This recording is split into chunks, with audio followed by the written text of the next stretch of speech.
keep freezing though. Gentlemen, welcome to our program. It is my distinct pleasure to welcome our good friend and colleague James Carden from Washington, D.C., and my very good friend and colleague Lasha Kasradze, who is currently in the United States, but he's a Georgian scholar. Is that not right, Lasha? I want to go as far as calling me a scholar, but perhaps international relations analyst. Yes. James, what do you call yourself these days? Underemployed. Underemployed. James is an analyst, political commentator based in Washington, D.C. We've had the pleasure of speaking with him earlier. I just wanted to say that Lasha and I decided to try to start our own little platform to discuss the issues that are relevant to our region, the Caucasus, and we decided to call it A View from the Caucasus. And we have the distinct honor of having our friend James Carden today. You're our first, James, so welcome. We'll see how it takes off. Yeah, well, I hope I don't hurt the effort. No, no, I think you will greatly improve it. So, gents, we have Quite the contrary. some very interesting developments. It looks like things are getting worse and worse in the war with Iran, but the U.S. leadership is talking it up. It looks like they're looking for a way out pretty desperately. And from what I understand, there was a statement made that even though we may not achieve our objectives and open the Straits of Hormuz, we're still going to get out of this. So it seems like the U.S. is retreating. Trump is retreating. James, what is your take on it? I think that's a fair reading of it. I think that Trump went into this without a plan, and I think that um, the thing that Trump is missing is that the Iranians will have some say as to whether or not the war will continue or the war will end. The fact of the matter is that the war is not going well for the United States and Israel. It certainly isn't going well for our so-called Gulf allies. And if you look at the oil futures market right now, we're approaching $112 a barrel. Gas prices are going up, and the American economy, I think, is probably on the verge of either a recession or a serious crisis. So this is not working out. If Trump had listened to the right people, he wouldn't have done this, but he's captured by um, the American Israel lobby and his decision to appoint his son-in-law and his best friend, Steve Witkoff, to run these negotiations with the Iranians has proven to be a disaster. And I think that Netanyahu probably sold him a bill of goods, told him that this was going to work and this is going to, redound to the benefit of American and Israeli security interests. When, of course, the opposite is unfolding. And you could see, in a way, the confusion and panic in Trump's performance last evening, which I thought was pretty pitiful. Lasha? Yeah. I'm still trying to take off my guest cap that I've been accustomed to on YouTube channel and put on my host sort of interviewer cap. So I'm transitioning. But James, thank you so much for being with us. As Arthur said, you're our very good friend, supporter, and we are very happy to have you on as our first guest. You know this stuff inside out. You understand what drives the sort of the sameness, the continuity of politics in Washington. It doesn't matter if a quote unquote a rebel like Trump shows up, gets elected, promises all kinds of shakeups and different America. Somehow, even Trump ended up in under the influence of all I know are these names, right? This neoconservative, neoliberal system. Um, where does this go from here? We can analyze this till we turn blue, but this is a continuation. I don't distinguish this from Iraq 2000, what is it, 5, the Bush administration's Right. Iraq. I don't distinguish this. Maybe the first Gulf War was different. Maybe we can go back that far. Um, there was some sort of effort to build coalition. There was respect for America. there was a different vibe in the international system. Not, of course, there was a post-Cold War era, and neoliberals and neoconservatives were at it, but there was something different, something more statesman-like of what was happening. Um, Now we have chaos. Some say there is strategy behind it. Um, and there are some things that have been done that are correct. Some of the intentions, both domestically in terms of sociocultural issues. You could find some argument to agree with the Trump administration. Just the liberal left, had gone way too far on certain issues, social issues, and perhaps sort of reining them in was a smart idea. But then on geopolitics, we are back to square one, I feel like. The hope was, there would be some sort of a compartmentalization um, of interests. So where does this lead, James, as a, you Well, know, I mean, I is think this, let me just finish this question this way. Is this the last time they're going to try to destroy Iran? Because I feel like this should be the last time. What else? Are they going to pause now and sort of regroup a year later and repeat this all over again? So that's also another question. Well, I think I'll take the last question first. I think that's a Yeah. distinct possibility because this war is not going, as I said, well for the Trump administration. With regard to your, lead up question, there's a saying in Las Vegas when you go gambling that the house always wins. Yeah.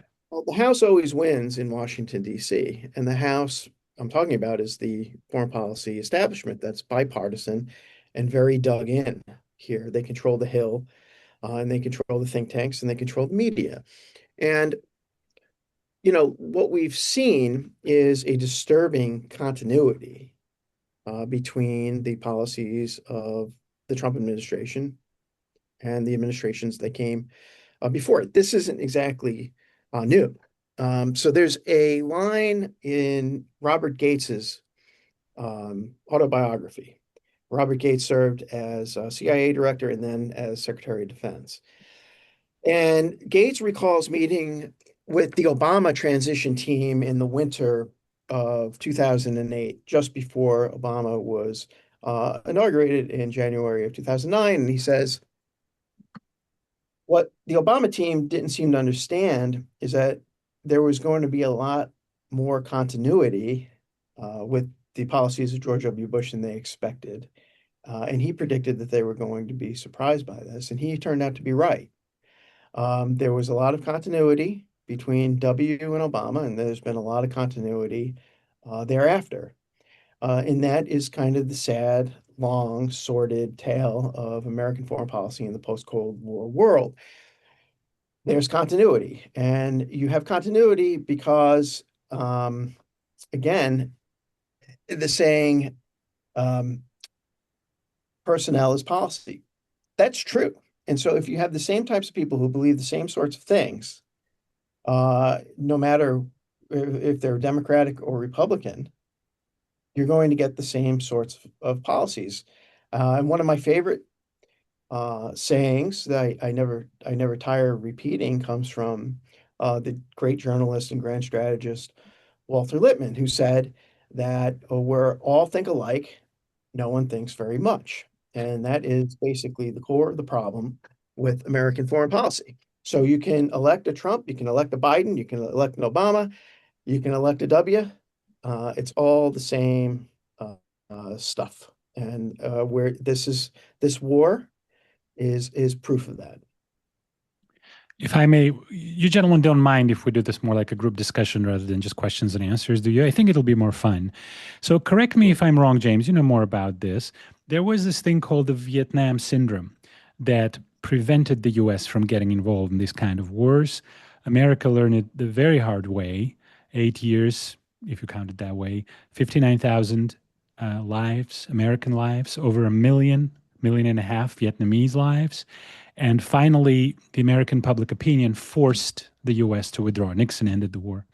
And for a long time, there was a perception that this kind of stuff shouldn't happen again. We should not sacrifice our soldiers for these wars that take place overseas. But then Lasha made a very good point. I have the impression that 1991, Operation Desert Storm, was its turning point because America overcame the Vietnam syndrome. And it did it because of smart weapons. Because now you would not see thousands of body bags. You would see fewer body bags because our weapons were so sophisticated, we could burn entire divisions with those, vacuum bombs, et cetera, et cetera. I remember writing about this 30 years ago. So in a way, it created a more permissive environment for these kind of wars. But Iran may close that window. So from the Vietnam syndrome, we can go to the Iran syndrome because this is not going well. This is definitely not going well, and the US seems to be retreating. At the same time, this secret state within a state, this establishment, will probably stay in place. This is why a lot of our American colleagues, including you, James, if I'm not mistaken, they call this a uniparty because it's a certain interest group within the state that is not subject to any democratic, control mechanisms. It has its own little army. It has its own lobbying groups, interest groups. It makes it impermeable to the control of the American public opinion. So these elites are completely detached from the American people, both in terms of their foreign policy and domestic policy. I'm an American citizen. I'm a US citizen. I go back and forth all the time. And I keep telling you, every time I go to California, I am shocked what California has become. It's like someone sucked the blood out of this country. And these elites do not seem to notice it because most of them live behind gated communities. They live in their gated communities, behind closed gates. So we're turning into a society that is, this is like economic segregation.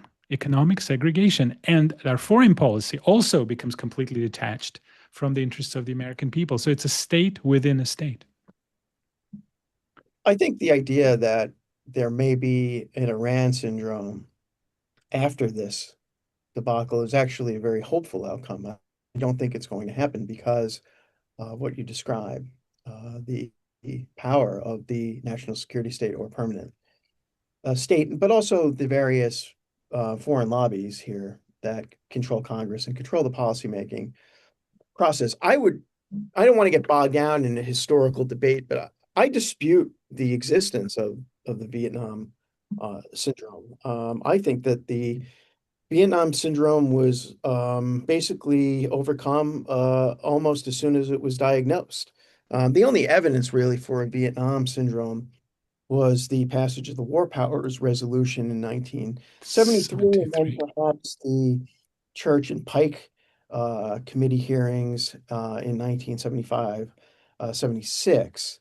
The Vietnam syndrome, other than that, is, entered kind of the realm of myth, but there's very little evidence to show that, for instance, Carter and Brzezinski, who, of course, were the first, President Carter and Vice President Mondale were the first post-Watergate Democratic administration. That, Carter and his national security advisor, Zbigniew Brzezinski, were hobbled or contained by the so-called Vietnam syndrome. It certainly didn't hobble Ronald Reagan from sending American Marines into Lebanon, who were then duly, blown up. And, the idea that, I know that Bush famously said that because of the Gulf War, we kicked the Vietnam syndrome, but don't think that, that didn't prevent Carter from sending in, the military to try to rescue the hostages. And that, of course, turned out to be a debacle. And it certainly didn't prevent our engagement in various covert and proxy operations against the Soviets, particularly the one in Afghanistan, which eventually, of course, gave rise to our very counterproductive and stupid and dangerous funding of the Mujahideen. That came back to bite us rather grandly in September of 2001, from what I remember. So, so one would hope that if this thing really, devolves into some kind of, debacle, and then, perhaps, there's a recession or whatever, future administrations will say, wait a second, this didn't work out so well. But there's very little evidence in the Cold War or post-Cold War period that we learn from our mistakes. And so here again, we come to the kind of the crux of the problem. It's the interest groups, yeah. Yeah. Yeah, absolutely. Lindsay O'Rourke comes to mind. She wrote a very good research on covert regime change titled "America's Secret Cold War."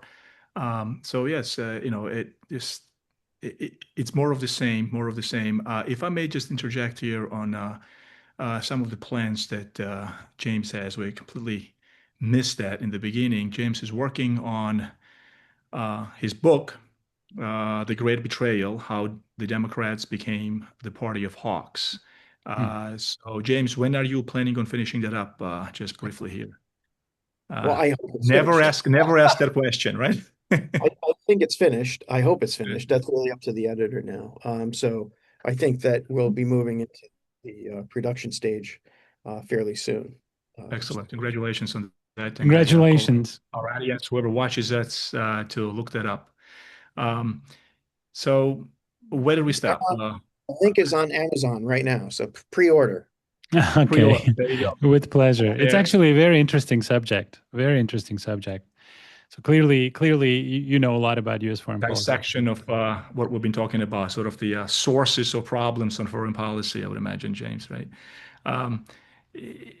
So where did we stop, Arthur? This was about the Vietnam. Well, we were thing. discussing how was this war going to end? And Lasha, if I may, we are speeding down the highway. I think Colonel McGregor today made this comparison. Like, things are getting worse and worse, and the U.S. leadership presses the gas pedal, and it's going faster and faster towards a disaster. Britain is running out of jet fuel. Soon there will be no flights. Flights are canceled all over the world.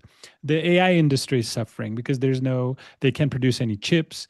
There's an electricity shortage, fuel shortage, helium shortage. The prices are going up all over the world. Fertilizers, the price for fertilizers are going up. There's going to be a world hunger, millions of refugees. This is coming out of the UN. The UN is warning us about it. In the US, in one day, Oracle laid off 30,000 people. Laid off 30,000 people in one morning. So this is a tidal wave, and it just reached America. And we are going to do more of this, right? I mean, on the one hand, we're saying we're withdrawing from it. We're treating it at the same time. There's the third aircraft carrier now that has joined this group. And Trump is saying, no, we're going to go ahead. What did he say? We're going to bomb them into the Stone Age. Not exactly a statesman-like kind of a thing to say. So how can you explain this madness? It's clear that we're going towards a huge economic catastrophe, a recession, like you said, or a big crisis or a depression.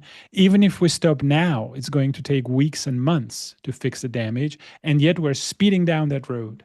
How do you gents explain this? Well, James, I don't know if you want to pick up on that and there's chime in, yeah. I would just, I'd be interested, since you two are both experts in geopolitics. What's interesting is that this war is showing us in real time, I think, the resiliency of the BRICS, right? So the only country that's getting stuff out of the Strait of Hormuz right now is basically China, right? And so what you have, and of course the Russians are helping the Iranians with targeting, which is of course payback for our helping the Iranians. The Ukrainians target, the Russians. And so what I think this war is going to speed up is the process of the cohesion of the BRICS country as a significant factor in global geopolitics. Well, this seems to be the only way, unless some kind of a counterbalance is created. This can go on forever because these people aren't going anywhere. Like you said, this institution of neocons is there. It's been there since the mid-90s. And the catastrophe, the global catastrophe the abandonment of this idea of collective security and the common European home, et cetera, et cetera. It started in the mid-90s, and these people stood behind it. If they haven't changed in 30 years, they're probably not going to change now. Well, can I challenge you both on something on Sure. BRICS? Um, so Modi's betrayal, this is how his hugging of Netanyahu has been portrayed. What was it? 72 hours before the invasion, before bombing of Iran, he did Mm. this. A lot of people talking about this now. We're saying, where is India being enticed into the Western sort of Israeli, US led world order? And is it being sort of plucked out from its traditional non alignment movement? Um, so, and which implies sort of weakening of BRICS as a founding member. What is India doing? To what extent that actually has a long-term um, future, I don't know. But there was a lot of criticism India has earned lately about that switch, flip, if you will. Both on Indian social media and some of the folks that I've spoken to. So so far, we are seeing sort of firm etching into the principles of founding of BRICS has been Russia, Brazil, China. But we see India sort of flip-flopping. Do we think there is anything to it, or is Modi going to calm down basically and realize that acceptance of India or sort of a radical departure from India's non-alignment movement will be a mistake, or there is no room for India anywhere in the Western club, sort of a permanent room? Well, my own view on that is that it has more to do with the Pakistanis than it has to do with Yeah, anything yeah, else, because the Pakistanis were very clear that they are down to really help out the Iranians. Yeah. So anything that Pakistan does, the Indians are going to, of course, do the opposite. I don't think it has that much to do with a fissure within the non-aligned bloc. And of course, that would mhm, be a momentous mhm. change from their traditional posture. So my own feeling is that it has to do specifically with Pakistan in this specific instance, but it's really just a guess. Yes. Um, Yeah, India needs, I mean, they have a huge civilizational connection. The whole Aryan thing that goes back, what is it, a millennia or so, and they have a strategic support understanding of Iran. The port of Jabahar, I think, now is, no longer is viewed as something of a future for India because what it wanted, north-south, it was going to provide sort of north-south access, south-north access for India. But yes, you can see how at least fragile this whole BRICS thing is. And to what extent will they be able to sort of replace the dollar is another question. But let me just go back to the 70s. Let me go back. Even I would connect this to the era of Mossadegh and the overthrow of Mossadegh and Mossadegh and the the Yom Kippur War also has been mentioned. What is it, 1973, as a sort of analytic point from which to build the argument that this is sort of the return of the nationalized Iranian and the Middle Eastern, petro industry back into the Western hands, if you will. Perhaps sounds like a conspiratorial theory here, but this is sort of still it goes the memories of a loss for Great Britain and then for France of Iran, and then Shah's sort of taken for granted, uh, you know Mohammad Reza Pahlavi's regime, and how through Savak he was controlling basically, with terror, American implementing U.S. interests. Um, you know, uh, there was a whole obviously ebb and flow of how to um, access after the loss, after the loss of nationalization of Iran's petrochemical industries, if its own sovereignty, really economic sovereignty. Folks talk about sort of this was being an attempt to, sort of return to the possession and control of the Western world, Iran's oil industry, basically. Is there any truth to that? Is there any plausibility? I mean, we can see how it's probable. To what extent it is plausible is another question.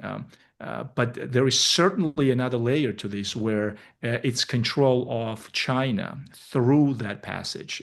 And then, of course, weakening of Russia through its traditional sort of southern underbelly. So we cannot discount these views and these theories. I don't think any two cents that you guys can contribute to this. Lasha, let me make it very easy for you. He did Yeah, say that he wanted the Iranian oil. He just said it. He said, "I he want said, their yeah. oil." So Did there he you not go. say it, James? He said Yeah, it, didn't he? yeah, He did say it. I think that the point of comparison with the Suez Crisis is an interesting one. yeah. Um, but we have to recall that the Suez Crisis is a great moment in American um, foreign policy history because Eisenhower did something that uh, few or no presidents have done since 1956, which was to tell the Israelis, no, go home and behave yourselves. And that hasn't happened. And so, it would be nice if Donald Trump knew, about that. There's no question in my mind that he has absolutely no idea what the Suez Crisis was. But, we used to have a country and we used to have leaders in this country that gave a damn about the United States and about Yes. American interests. Yes. And Eisenhower he certainly did. We don't have leaders now capable of telling Israel no. And so, more than energy and more than shipping lanes and more than geopolitical, geoeconomic maneuvering, the core of this problem comes down to the stranglehold that the far right in Israel has on the United States government. That's not a conspiracy. It No, just the happens baseline is for sure that to be a that fact. aspect of it is the baseline goes without saying. Yeah, I mean we cannot discount that because that's, Um, yeah, that back variable is huge.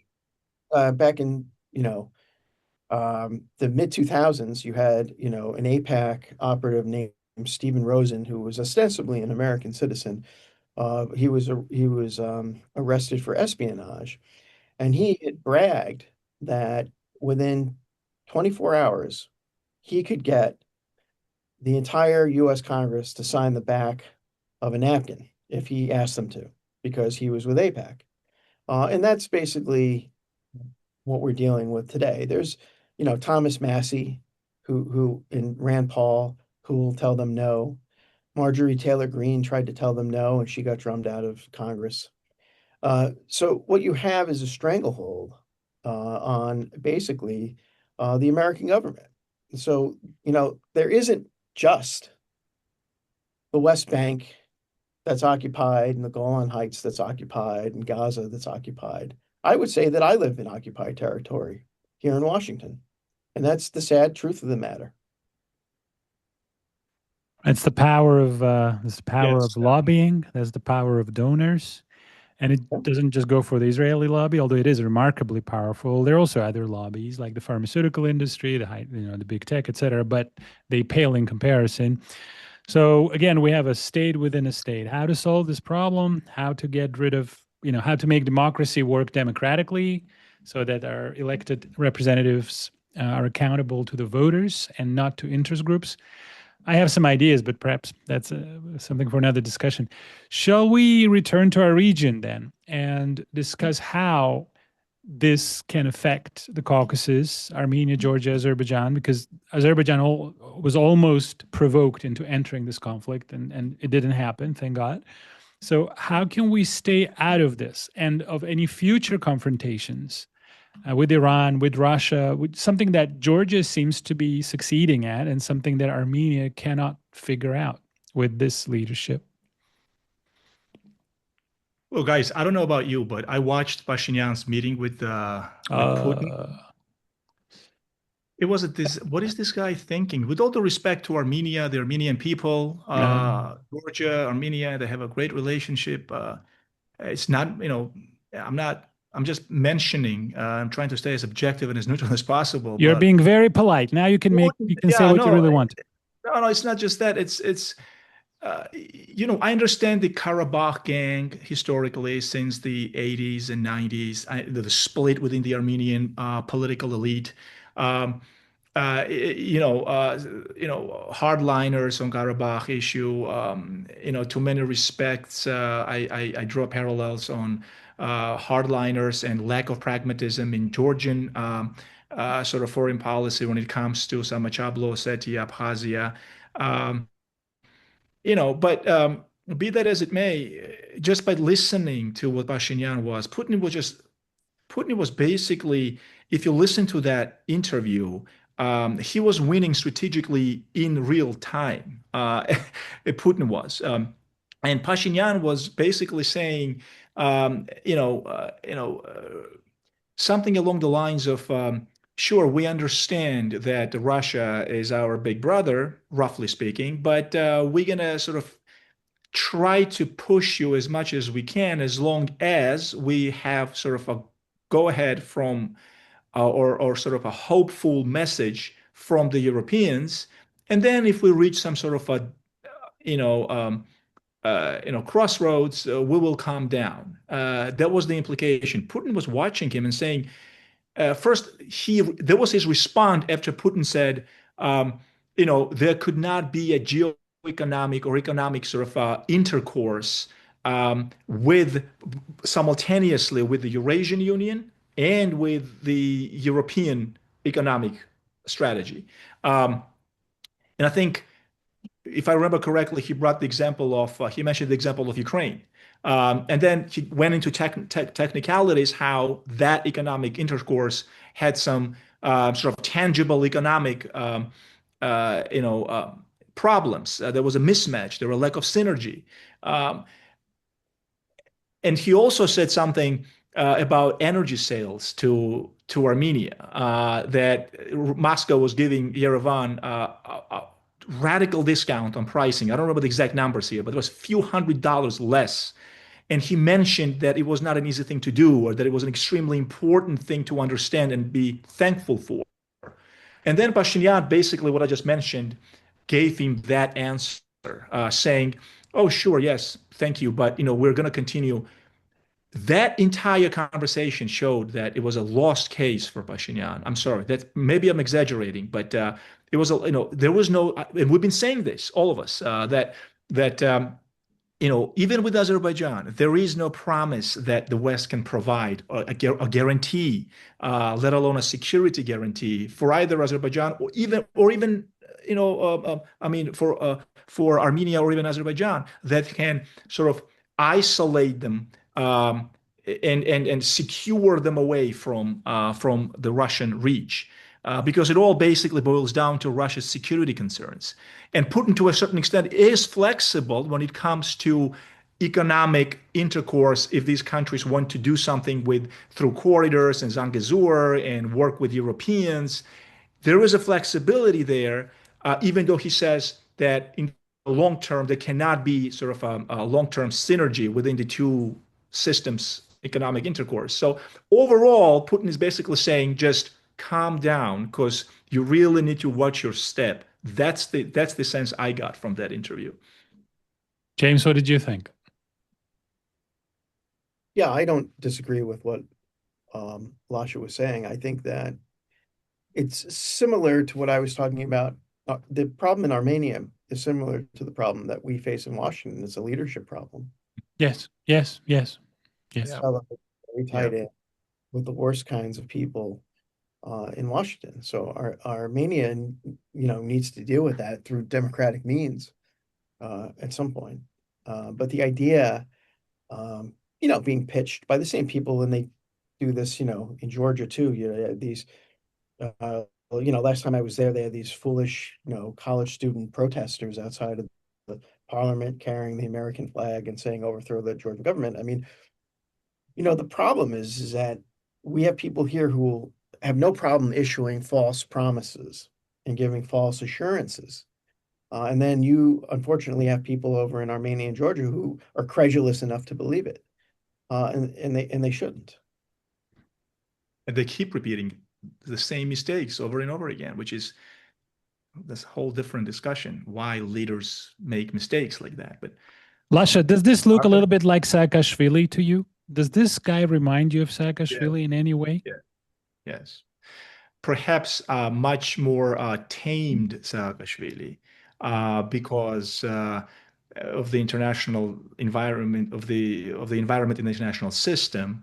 Um, let's remember, Saakashvili's support reached its apex during the unipolar world. Basically, was ending. But it was still enough for Saakashvili to uh, really make some strategic mistakes that are basically unforgivable. The 2008 war is unforgivable. It was a colossal mistake, basically believing the same propaganda and the same rhetoric that John McCain and Rumsfeld and Cheney. I remember there were Saakashvili's and his henchmen basically uh, in a photo with Dick Cheney, and you can just tell, the fake energy that Dick Cheney was promising them, and the promises of, you guys go ahead and you keep continue to hate Russia, and we are behind you, and Georgian people want freedom, and the same thing we remember in Maidan when McCain went to Maidan protests, and America stands with you, and no, America couldn't care less and much less about sending American boys and girls to defend the Caucasus or defend Georgia or Ukraine.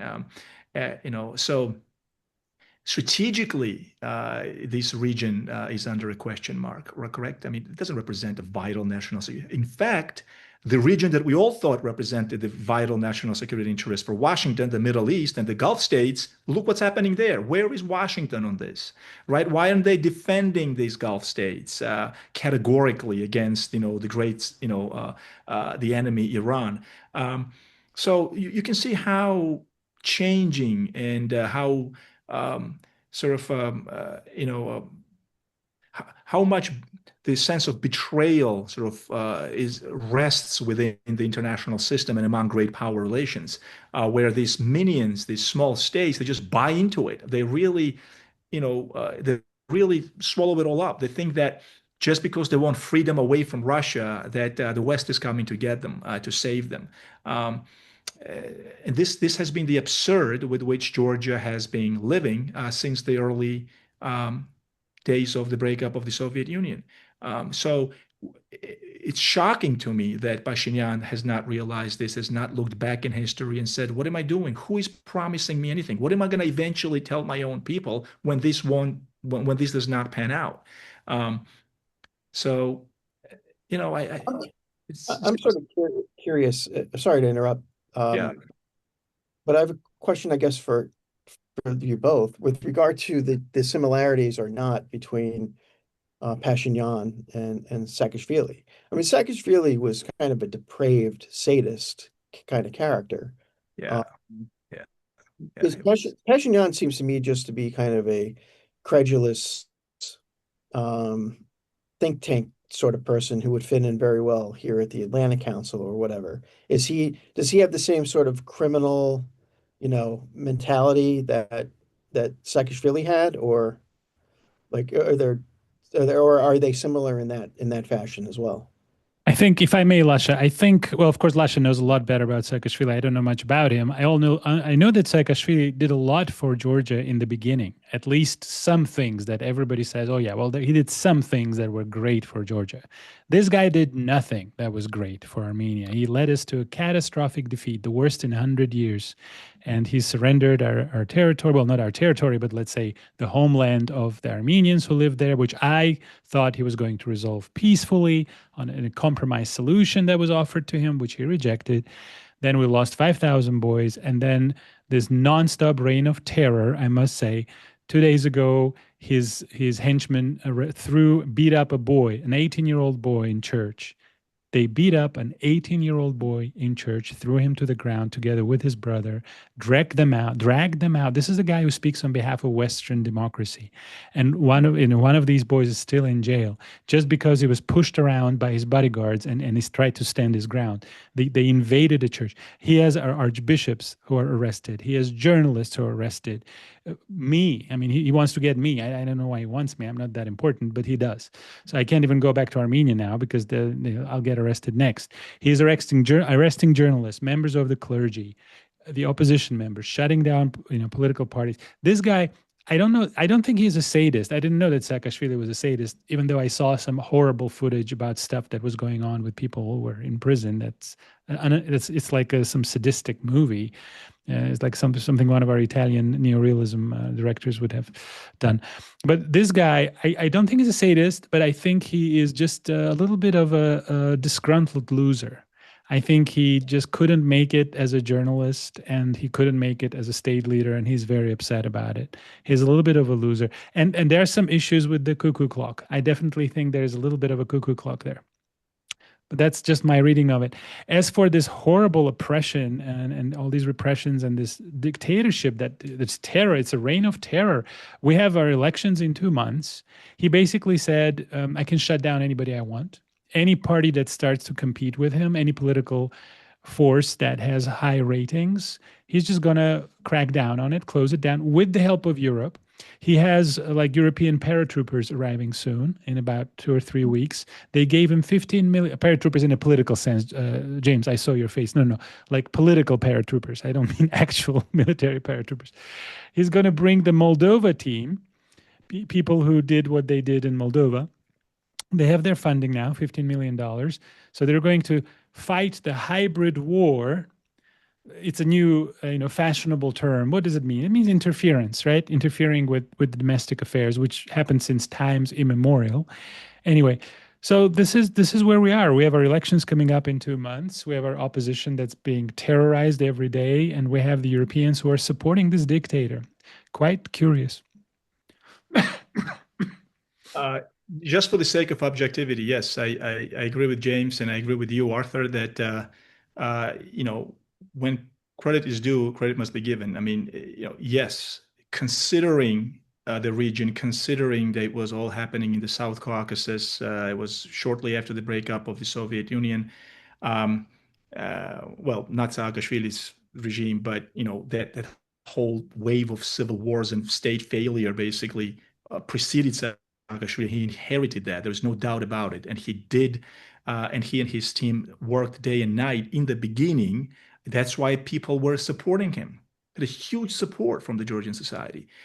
People were sick and tired of Shevardnadze's sort of old school Soviet style corruption. With envelopes full of cash money going into pockets of a lot of, and when, you had 75% of the time during the day, you had no electricity, and yet, as a Georgian, you're witnessing, a handful of people basically robbing the state. Yeah, people got really tired of it. It was impossible to basically live there anymore. And then comes this young, educated, the Hegelian with his talk of progress and dialectic change, and we have to go in, and there were, basically, I don't know, neo-Trotskyists, as looking at, retrospectively speaking, this was nothing. This was a very totalitarian, a young bunch of Western educated technocrats that many pages since have been written about them. Um, but that's what they did because they had zero experience. All they had was this idealist view that they knew more than the Georgian people because they went to colleges and universities in the US. And they knew and then they imported, Ayn Rand, and they imported Reagan, and they imported Margaret Thatcher.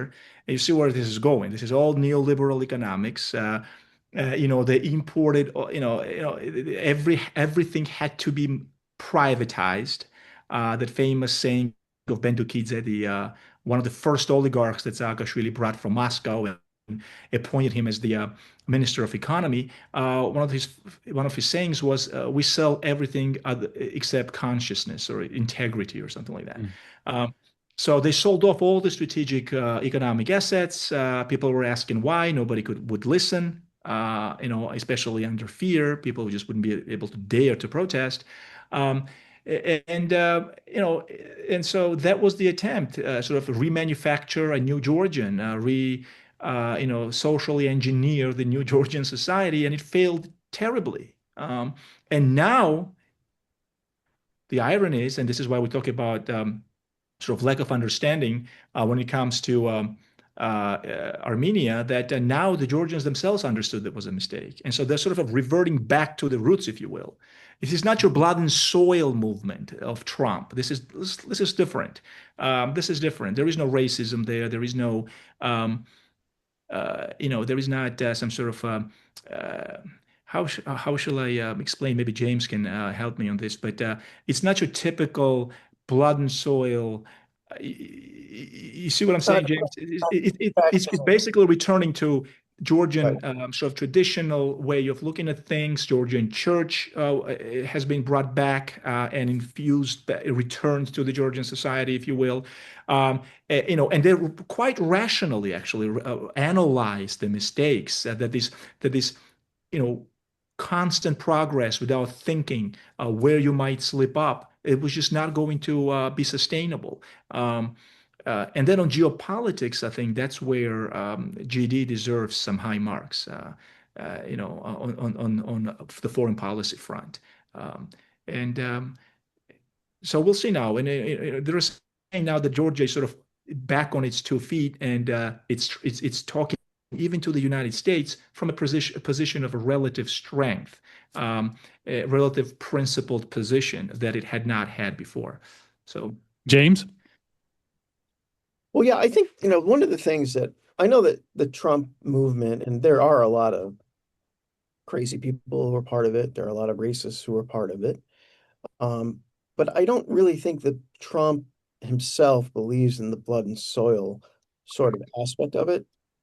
His father certainly would have, but I don't think he does. I think that really they're just more oligarchic than anything else.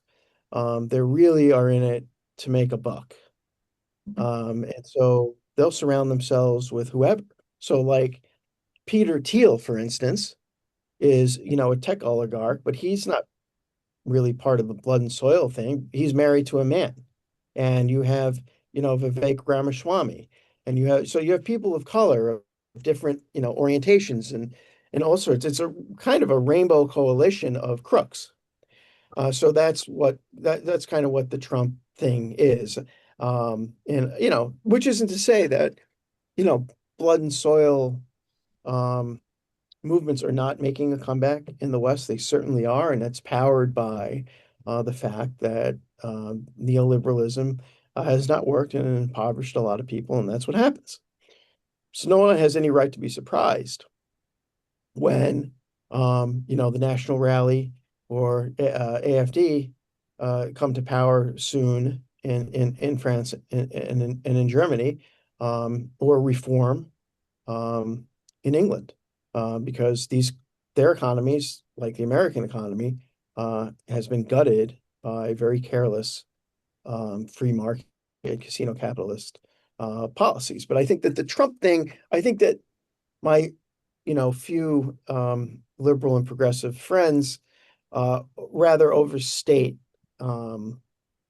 that aspect of MAGA.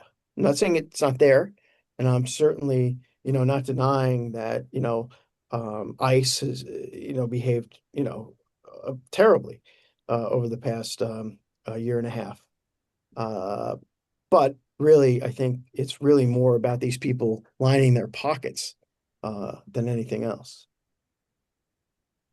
Well, gentlemen, it's been almost an hour. We have a few minutes left. If anybody would like to offer some concluding statements, it seems that we have a crisis of leadership, crisis of governance. We have a crisis of corruption, lobbyism, something that we need to address. It's hard for me to believe that this is the kind of leadership we have in the United States, the country that had FDR and John Kennedy. We came to this. It's very, very difficult for me to imagine. I love U.S. history and I love U.S. foreign policy, but this is not a very glorious moment. Neither it is a glorious moment for Armenia. We also have a crisis of leadership. So my final question would be, or my final statement would be, Georgia seems to have made a full circle. You guys learned the hard way. You lost Ossetia and Abkhazia. We lost Karabakh. So you would think that we are about to learn the hard way. We are about to make a full circle. How do we keep our countries away from great power conflicts? How do we keep the Caucasus as an area that is non-aligned, that is neutral, that does not become involved in any great power wars, an area where we could be a bridge between the West and Russia? And my final word is the root of this horrible tragedy in Ukraine, in the Caucasus, is that argument coming from that group, that establishment, that we have to choose between the West and Russia, and weaponizing economic integration, weaponizing economic processes, turning them into military strategic processes. That was the death sentence to hundreds of thousands of Ukrainians and many thousands of Armenians and Georgians. I hope we can learn to stay away from these wars and not become part of a game where we don't have any cards to play. I think part of the answer is that these countries need to resurrect the kind of Cold War era non-aligned movement. And I think, an answer to peace might be found in these non-aligned countries resurrecting the old concert system, the concert of Europe system that was in place from 1815 to the Great War, basically kept the peace and importantly, was a way to keep dialogue ongoing between the powers in Europe, and for the most part, kept the peace for the better part of a century.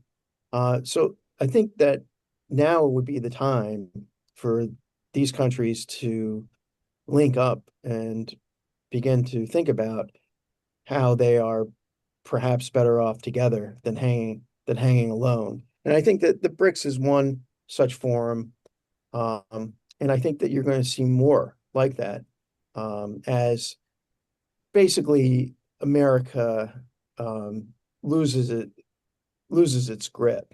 We're in a period of severe imperial decline, and unfortunately, an empire such as ours, we're going to throw up our own kind of modern day Caligulas like Trump, and it's not going to be a pleasant thing.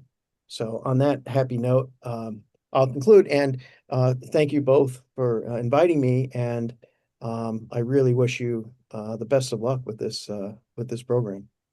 Thank you, James. That was great. I loved your comparison to Caligula. I think you deserve an Oscar for it. All right. Yeah. Lasha, go ahead. Thank you. So, first of all, let me just pick up on James's Trump point on Trump. Yes, Trump is not the type of person who actually believes in any ideology. So 100% with you, James, on that. That was just basically used as a tool, as a political, really smart, if you ask me personally, sort of a way to elect Trump. He basically fed on what the little man in America lost, or sense of loss. Right. And so what do? You talk about native forces, how they were sort of slipped from under your feet, and with this whole blood and soil talk. And how neoliberals and neoconservatives with their constant progress and ignoring purposefully anybody who would question it was a caveman and a knuckle dragger and backward thinking, and it was just supposed to be all progress, progress, progress. Well, social forces sort of reeled them in and sort of forcefully, if you will, showed them that it was not just progress, that people were being sacrificed, economic structures, cities were being deindustrialized in the name of numbers and graphs and efficiency. And I think that people basically said, "What about a little guy, the little American?" By the way, we can also talk about next time where Democrats lost that little American, that little guy who sort of toils his way and works hard, trying to support the family. I want my church, I want my community, and all that sort of disappears, and then you start to get angry, right? So that's what happened. I think Harvard a philosopher, actually, Michael Sandel, had a brilliant take on that on a few months back on CNN, I think he was, if not mistaken. But he sort of dissected, this whole social issue aspect of Trump's election. Quickly, so when it comes to it slipped my mind now. When it comes to sort of geopolitics and where this whole thing is going and what should Georgia, Armenia, South Caucasus, Azerbaijan do? In a way, this is this is not a rejection of liberalism per se. That's what this country, Georgia especially, been accused of. This is not a rejection of liberalism. This is basically understanding that they cannot be sacrificial lambs for some abstract idealist ideas that don't work. But the irony here is that Georgia remains to be a liberal state in a sense that it wants membership in the West. It understands the good, the bad, and the ugly of the West. And it sort of now tries to pick and choose, if you will, to the extent that it's allowed. What is good for its own society, what is good for its own traditional view of things, its traditional republic, and the way the society thinks, sort of adjusted both the inside and the outside. But under no circumstance, it is an anti-liberal state, anti-Western state. This is basically the concoction of crazes in Brussels, Caucuses of the world, and this is the false accusation, and we are seeing that, and factually, this is what they are the ones who are paying the price for it, not Georgia, if you really think about it. With their own madness of exporting this stuff everywhere. So, also I want to give a little bit of credit to Trump, is that he brought back his election was the jolt. When we talk about the shakeup, that political correctness and that niceties that we are accustomed to, Obama, deported more people than Bush, but it didn't look as bad, right? It was the political sort of very subjective, implicit niceties that Americans were living with. Well, Trump came, well, there was something ugly hiding behind it. That is, people are no better than me, right? Right, James? I mean, would you agree? To a certain extent, he actually said that. And that unleashed this whole cultural movement and geopolitical movement on the foreign policy front. And that's where I think Georgia sort of recognized it and said, you know what, this is our chance to basically step back from this madness of, Rumsfelds and Wolfowitzes of the world and sort of trying to see if we can get on Trumpian bandwagon. So that's my 2 cents. Well, I want to thank James again. You've been very generous with your time. Thanks for wishing us luck. Stay sane out there in Washington. And again, Lasha, look up James's book, "The Great Betrayal: How the Democrats Became the Party of Hawks." It's going to be a bestseller. Good point. Good point, Lasha. Very good point. All right. Well, Guys, there'll be more coming up. Keep an eye out for our channel. We'll have more options where you can read more about us. This is our first hour and few minutes on social media. So bear with us, and We won't bore you. We'll provide you with much more interesting and provocative, if you will, materials in the future. Within reason, within reason. Thank you Within very reason. much. Talk to you soon. Thanks, Thank James. you. Thanks. Bye-bye.